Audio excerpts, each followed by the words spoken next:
All right. So I'm already starting a little late. I want to apologize because I can never follow anybody that's that good of a speaker. It's not going to be nearly as entertaining. I have to warn you up front. It's the first time I'm giving this talk, and it's called Cyber, using the kill chain to actually accomplish something. By a show of hands, how many of you have heard of the cyber or intrusion kill chain by Lockheed Martin? Hi, Dave. All right. How many of you know what all 7 steps are? Yeah, right. How many of you actually use it in your day-to-day job, where you apply it at some point? Not very many of you.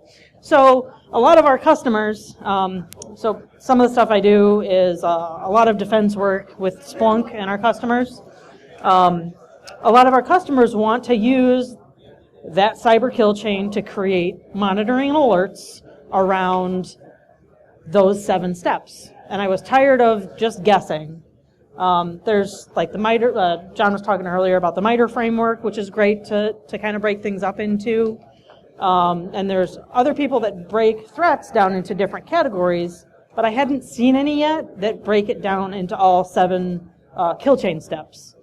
So my idea was I would break down not only what happens for those threats at all 7 steps, but also what defensive mitigations you can provide at all 7 steps, and what alerting and monitoring that you can do as well at all 7. And you know, depending on the threat, there's going to be multiple at different steps. Sometimes there's none at all that you can actually prevent,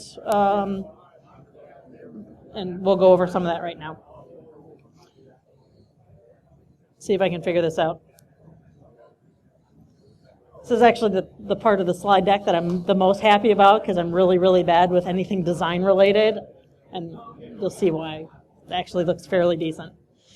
So the intrusion kill chain is broken up into 7 steps. First step is recon. It's when they do OSINT, right? They're going out there grabbing email addresses from dumps. They're trying to find relationships based on, you know, who's the CEO or who works in marketing, who actually has access to wire transfers. The attacker's going out and trying to find what technologies you use. So if you're on your LinkedIn profile and you say, you know, you've implemented F5 and Barracuda filtering, or, you know, you have this DDoS protection or this antivirus, you're listing all of those specific technologies on your LinkedIn profile. They're also using those to build a full file based on, you know, your company or you specifically, so they can be more targeted attacks. Number 2 is weaponization. See, I made that work. It was all one image. Now it's broken up into 7. So it's the automation of some type of tool.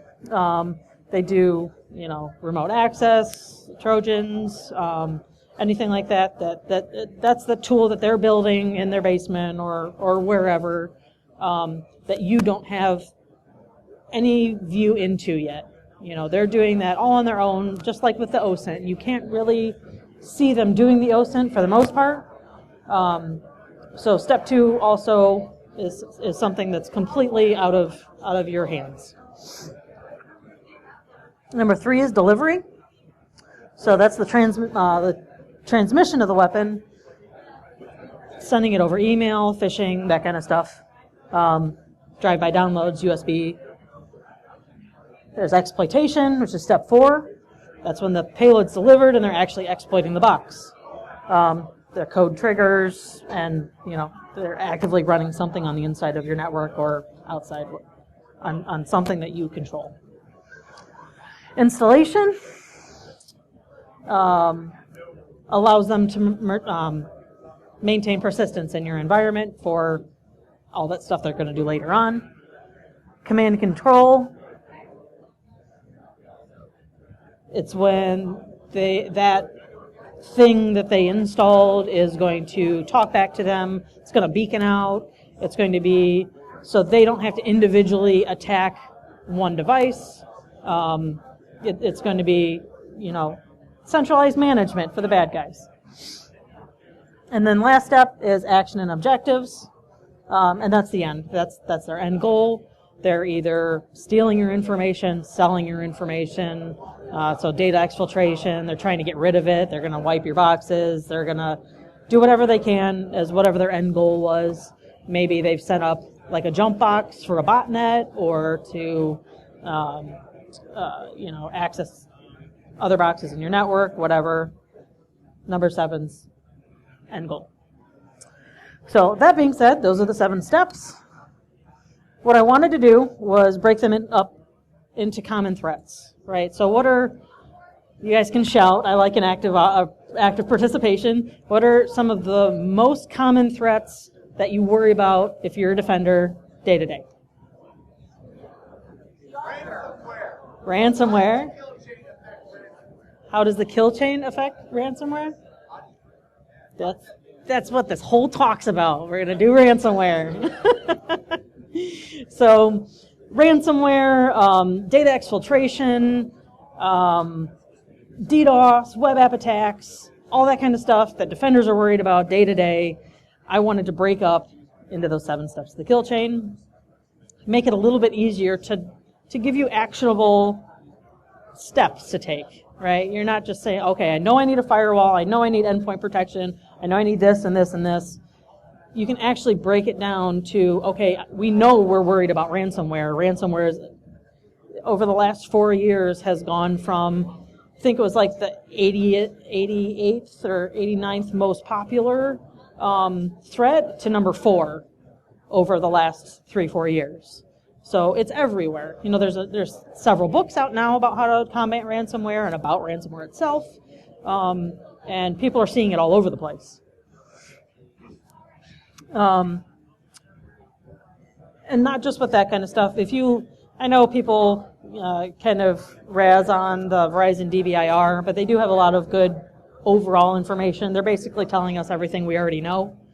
But they broke it down into 9 different things that we should be worried about, or that people are continuing to be worried about. One of those was ransomware, or other crimeware, right?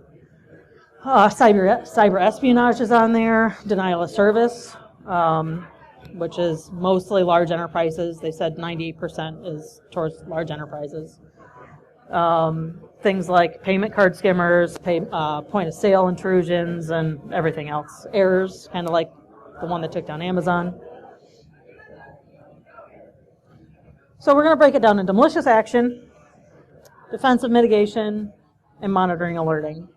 And not only should we worry about defending against each action, we'll also cover a little bit of IR and testing and proof of concept as well. So yay, ransomware, what everybody's usually worried about. It gets brought up all the time at work. It's really hard if you don't already have a handle on your defensive infrastructure to prevent ransomware. It's very prevalent in companies that don't really have a security program and are kind of just winging it. I've talked to people that have, a dozen, 2 dozen incidents a year, which to me is insane. I know it depends on the amount of endpoints you have, but really that's a lot of ransomware to deal with, especially if you don't have backups, if you don't have any idea what was on that box at any point in time. Maybe it actually contains sensitive information. And a lot of those times they don't have a plan. So, Reconnaissance.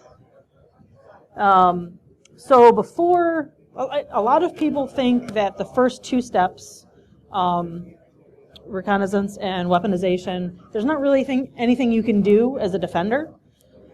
I think there is. Usually in those first 2 steps, for a lot of the attacks, it's the same kind of stuff. Most of the time it's phishing, right? Phishing always works. They're always going to use it as an attack vector, but there's a lot of things that you can do to not only prevent it, but kind of alert on it as well, kind of give you, a step up. You want to use each step as kind of like a funnel, right? So other than, the rare case where you have a zero trust network like BeyondCorp, most everybody's still in the network model where you have a VPN, you have a firewall, you're you're supposed to have all of the stuff with segmentation and all that. You're going to want to work from the outside in, right? Because that's where you're going to be attacked at the most, and you want to funnel that down so you worry about less as you get closer to the inside of your network. So the malicious action in this case is the attacker obtains your email addresses, technologies used, like we talked about before, all with OSINT, and they can build custom phishing campaigns. You know, they know Alice in accounting works with this technology, and, you know, maybe she's put on social media that she works in the same office with this other person who may be out on vacation or something. All that information can be used in that specific targeted phishing attack. It helps them get a little bit further each time, and there's stuff you can do to prevent that kind of stuff. So it's not, I don't really, I guess, consider this defensive mitigation. It's more like a proactive measure to do some of this stuff, but policies and procedures suck so bad. Teaching users that it's not okay to list specific technologies. Having your email address out there is going to happen, obviously. But creating policies and procedures around that kind of gives you a little bit of more say. You know, when somebody's out blasting, you know, on Twitter about what they're doing day to day or taking screenshots of their desktop or whatever, it gives you something to fall back on if something like this would happen. And then for monitoring alerting, I like this idea. Look at the database dumps that are out there. I know somebody that has their own Elk stack with all of the past like 4 or 5 years of database dumps that you can look up, like stardelta.com, and it'll say, oh, 500 delta.com employees either had their Box account leaked or Dropbox, Ashley Madison, LinkedIn, you name it. All of the database dumps that have they're using their corporate email addresses for this stuff. You know they're probably using their corporate passwords for it as well. If you can find that information out there, that's very useful for you. You can make sure those users have a little bit more training, that their passwords might change a little bit more often. Make sure they're not using the ones that they were using to cheat on their spouse. But that's kind of a proactive measure that you can take in that case for step 1. Another thing you can do is, say you run your corporate website, put out there like a honey account. So in the same background font as whatever your website is, you know, say it's all black background font, all black background with white font. In black, put a account that you're going to monitor that email address for. That's the only place that you put it. And if an attacker is scraping the website and LinkedIn, which you can do in like 5 seconds with like the Harvester or Set or whatever, it will go out and scrape all these websites looking for these email addresses. When you get email addresses, emails to that address, you know they will have had to scrape that site to get that email address and send you stuff, right? So that's information that you can use as well. So now we're on to delivery. Malicious action, like I said, for the most part, it's always phishing. It's going to be targeted based on the OSINT they used. It could just be a mass email as well. Those are pretty common. There's a lot of defensive steps that you can take for step 2. The first one is block attachment types that are definitely malicious that you probably don't need. Not only block them at whatever email gateway is, but you can also in group policy, and we'll talk about that a little bit later, kind of disable that kind of stuff. So like JS, JSE, WSF, HTA, VB scripts, all that kind of stuff. There's a list of like a dozen or so file types that you can just completely block at the perimeter. Okay, every now and then maybe somebody's trying to send you a legitimate JavaScript file. Probably going to be rare, right? For the most part, those are going to be exploits trying to get in with phishing attempt. In those rare cases, have them zip it and password protect it. That way they know what exactly they're getting, they know who it's coming from, that kind of stuff. Number 2, you can scan on Office documents for macros. Use blacklists or gray lists like Spamhaus, DNS SPL. A lot of people don't take advantage of the free blacklists and gray lists that are out there if they handle their own mail filtering. Or just move to Google Mail because they seem to handle all that stuff really well. Proper user education. So if they get that JavaScript file, are they going to report it? A lot of people, also think that user education is worthless. But honestly, if it's done right, after you've already put out all of your fires and patched your boxes and you can't RDP in from the internet, user education is going to be where they go to next. Because if an attacker can go straight into your network, why even bother with a user who might report you? They're just going to go straight in. But eventually you do want to have, customized user education for your environment. And that's the kind of stuff that you want to, instill in them is trust but verify. If it's an attachment, they should know that they're expecting an attachment.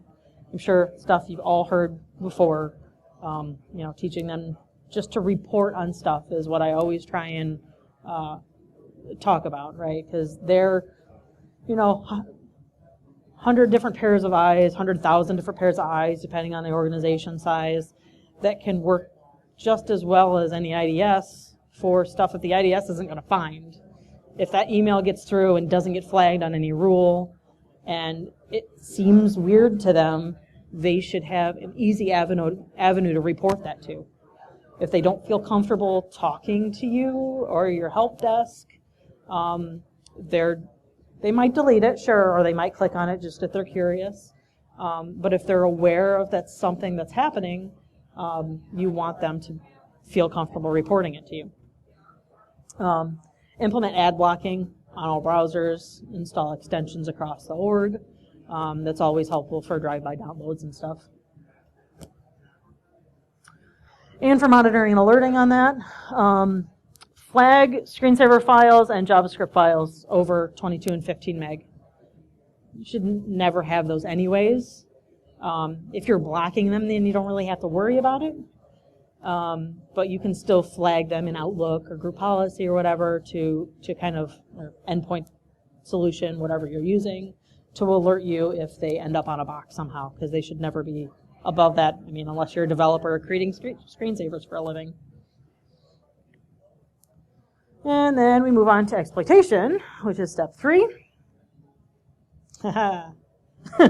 Everybody's favorite software. This malicious action is when they download a JavaScript file or a Word with a macro enabled with some exploit code in it. That's usually what happens in ransomware cases, right? And for defensive mitigation, not all of this is showing, and it's probably hard to read anyways, but this is group policy for all of you that aren't window admins. You can disable all of those file types that I mentioned in group policy. Have them open with Word or Notepad or whatever. They're not going to actually execute a JavaScript file if it's an end user. PowerShell files, whatever. Have it so the default program is Notepad. It's more than likely only going to hurt a couple people. And great thing about group policy is you can restrict it. So, hey, admins over here or programs over here can still run that shit on wherever they want, and everybody else is going to be, kept from doing it. Endpoint protection. A lot of people also scoff at antivirus. Not only do some regulations and standards require you to have antivirus, it's still going to stop a baseline of just crap that's out there on the internet, right? They have signatures for a reason. They're still doing active stuff. If somebody wants to get in, they're going to get in and bypass antivirus. But for the most part, the automated stuff, it's going to stop. And other endpoint things like Carbon Black, what have you. And then for monitoring alerting, you can monitor proxy logs for unexpected file retrievals. This is kind of after the fact. I don't know that they have anything inline, but I think this is part of Floss, which will deobfuscate common strings from ransomware, and you can also block an alert on those. Just depends on if you do your own malware reversal, that kind of stuff. You can, have a list of ones that are already known for common ransomware that's out there.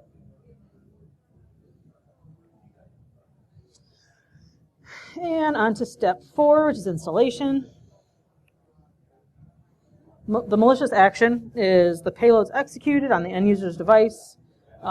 Keep in mind things like, Lucky, Cerber, CryptoWall, and a couple others all use the built-in Windows Crypto API. So that's something that you can keep an eye on that we'll talk about in a second. And that's what's actually encrypting the files. Of course, if you're worried about ransomware, you have to back up, right? That's the one major defensive mitigation that you can possibly do for ransomware, is make sure you have not only that you're sure that you're backing up, but you're sure that you're able to restore from those backups. I've been in several places where, yeah, sure, we back up everything, and then they have ransomware, and it's either corrupt or not accessible or whatever, but testing your backups is definitely very important. You can use file system firewalls. Little Flocker is one that I recommend. That's a pretty good Windows firewall. You can block things on per process basis. There's some experimental endpoint stuff that can actually block ransomware. I've never actually played with it myself. I have a note down here that Decryptonite is an example of it. And then number 4, have a portion of your IR procedure set aside to what you actually do if ransomware happens. I guess it's not, I don't know that it's really considered a mitigation or not, but if you have a piece of ransomware come in and you don't have a backup, but you know that there's maybe somebody's actively on your network along with that ransomware, you want to know how far you should go in that case every time. Maybe you categorize your machines. You could say across the board, all endpoints, sorry, you should have saved your shit up on the cloud. You should have saved it on a file server. If you had something on your desktop, sorry, you're out of luck. That stuff should be not only built into your IR program, it should be also in other policies and procedures that are written. Let's see here. Oh, and if you don't have a full IR staff, some people only have 1 or 2 people handling their entire security program. You have other stuff to do, right? You can't be sitting there reversing malware trying to figure out where it came from so you can stop it next time. Maybe you have enough money that you can call in a professional and they can do your IR. Maybe you ship out your IR to a third party. You don't want to wait until 5 o'clock on a Friday when you get ransomware and you're like, I'm going home for the day. You can call so-and-so, and you don't have any kind of relationship with them. You're now paying, $1,000 an hour or whatever their rate is because they've never heard of you. You don't have a contract in place. That's the kind of relationship that you kind of want to get beforehand, before any of this happens. Then you don't have to worry about, spending way more money than you need to for an emergency case situation.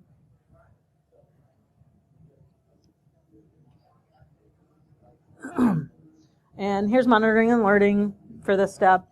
Like I said, a lot of them use the Windows Crypto API.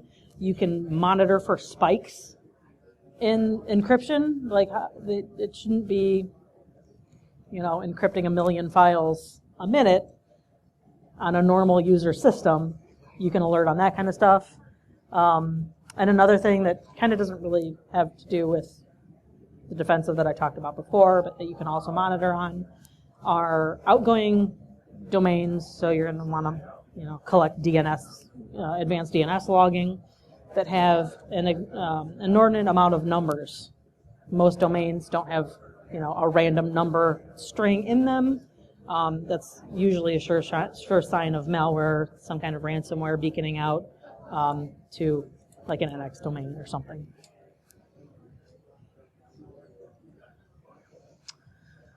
And step number 6 is command and control.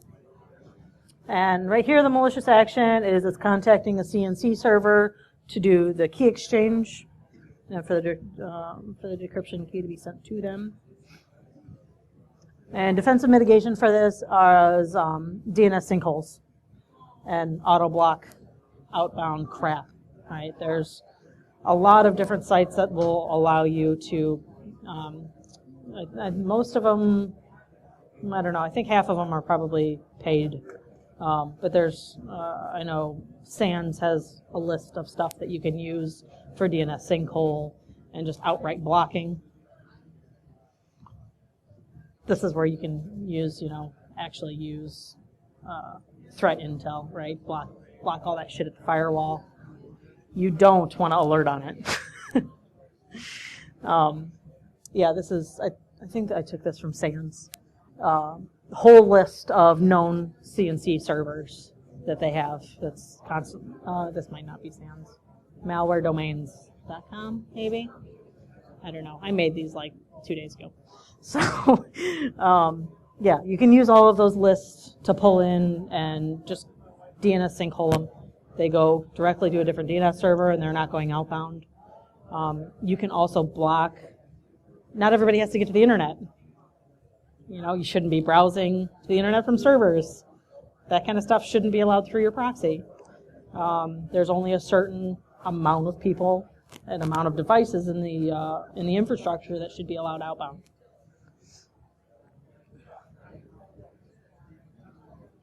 And number 7 is actions and objectives. So this is the last one. And here's the malicious action for this one. They're pretty much done. They started to delete your volume shadow copies if you have those turned on in a Windows environment. Tried to delete any other backups that might be connected. And they start encrypting all of the stuff on your hard disk. This is one of my favorite things to recommend is implement honey directories. So by this point it sucks. It already started to encrypt stuff. Your goal at this point is to stop it from going any further, anybody else clicking on it. Need to focus on whatever the first device was and take your IR from there, whatever your IR procedures are. But a honey directory is, say, for example, you create a $/$. There's I think it's PowerShell script that will do recursive $$ directories until the Windows maximum file name length, and that ransomware is going to continually just try and go through each one of those over and over and over and over again, and you can alert on that. It's already started to, effectively ransomware the system and encrypt stuff, but you might be able to get on top of it depending on how much data is on the computer. A lot of times ransomware will go either by file size or by name alphabetically, but most of the time it will hit the $ first. It's the reason why things like your recycle bin gets encrypted before anything else, because it's $ recycle bin.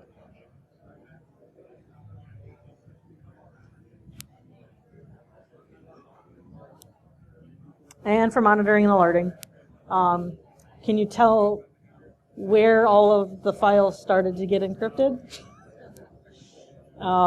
So this is a Splunk graph that's actually looking over the advanced file auditing logs. And you're not gonna, the normal user, every now and then they'll like install a program and there'll be a little blip, right? But you're not gonna see mass file changes over the system continuously unless something like this is happening, or even if it is the random anomaly, it's probably something you want to check out anyways.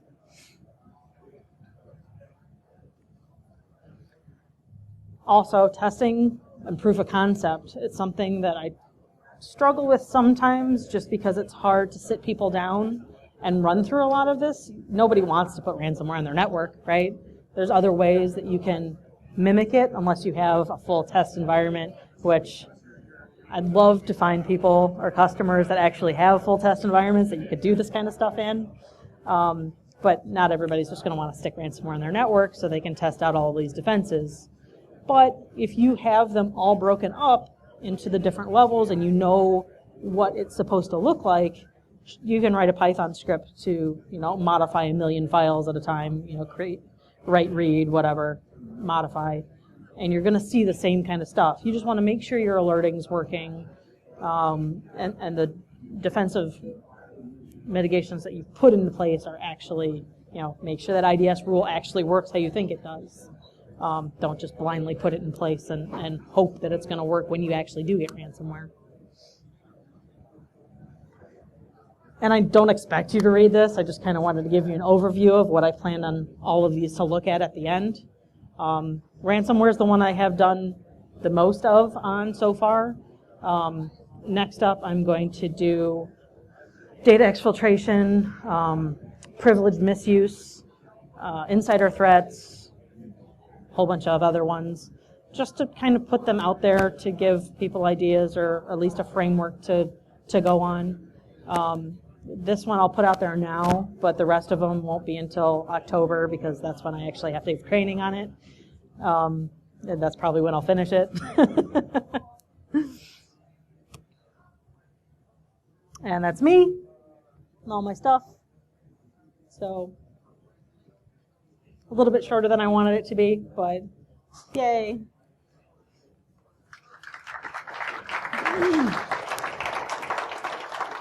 Does anybody have any questions or comments or point out that I'm wrong anywhere? You're wrong! Go home. So will you be posting these on your blog then? Yeah, yep. I'll go ahead and put these up on my blog, and then as I add more to them, I'll go ahead and stick them out there. They're just in a Google Doc right now, so yep. And if you have any ideas of stuff that I can work on as well, no matter what level it goes at, I can just stick it in the spreadsheet or, I'm trying to be almost tool agnostic where I'm not, specifying any specific tools unless that's the only thing that out there that does it, but that's the whole idea. That's it. Thanks, guys.